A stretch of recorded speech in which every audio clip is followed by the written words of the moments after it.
Good weather, good weather. For it to be nighttime already, huh? Everybody ready? All right, so real quick, we came out here and had a good practice as far as energy and everything else. The meeting's been really good.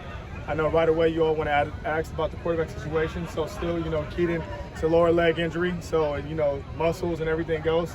We have no timetable on when exactly he'll be back. Jaxson is, our starter, and every day he'll continue that competition with Miller as his backup. So, the guys that, that are available, those are the guys that we focused on right now as far as playing.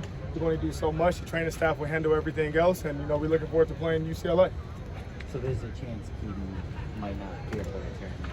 I mean, it's possibly. It's one of those things like I wish I could tell you something, but I don't know myself. If Keaton can't go, who would be the emergency quarterback behind Miller? Behind Miller? Well, we got some other guys that played quarterback in high school, like Jack and a couple other guys. So, we'll continue to work a plan. When it comes to quarterback injuries, you've been kind of coy. I'm sorry.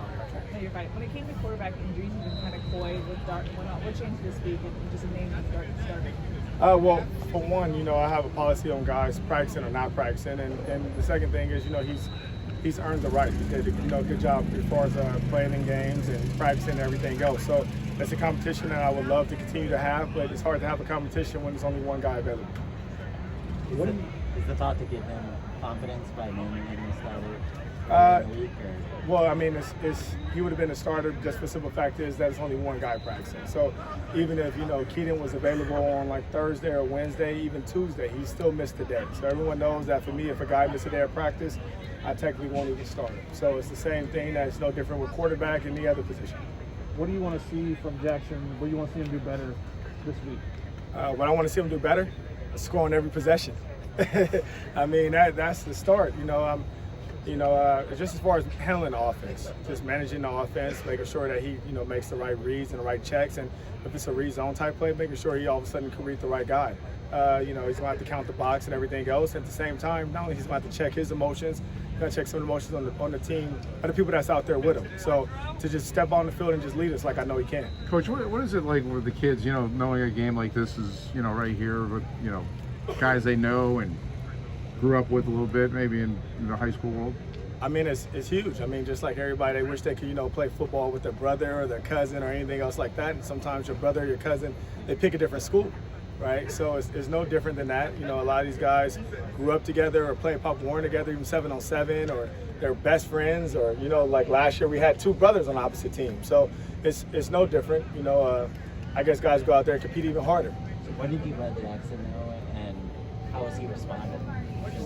I let him pretty much know kind of right away when I made the decision, which was a couple of days ago, just because Keaton wasn't even available last week, right? So I let him know, and right away he knew he had to step his game up as far as being the leader, and that's what he's done. How do you see the team responding for the rivalry?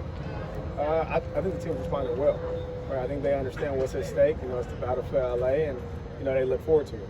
What made you feel like you could rule Keaton out so early in the week if you're not really sure his timetable to return? I mean, medical staff. I mean, it's not something that I can make a decision on as far as when he's available and when he's not. But all I know is that he wasn't going to be able to practice. And right now he hasn't been able to practice yet. Hopefully, maybe later in the week, maybe he can. Maybe he cannot. I really don't know. It's one of those things that the medical staff will continue to clear up, with him. And hopefully that, his return is sooner than later.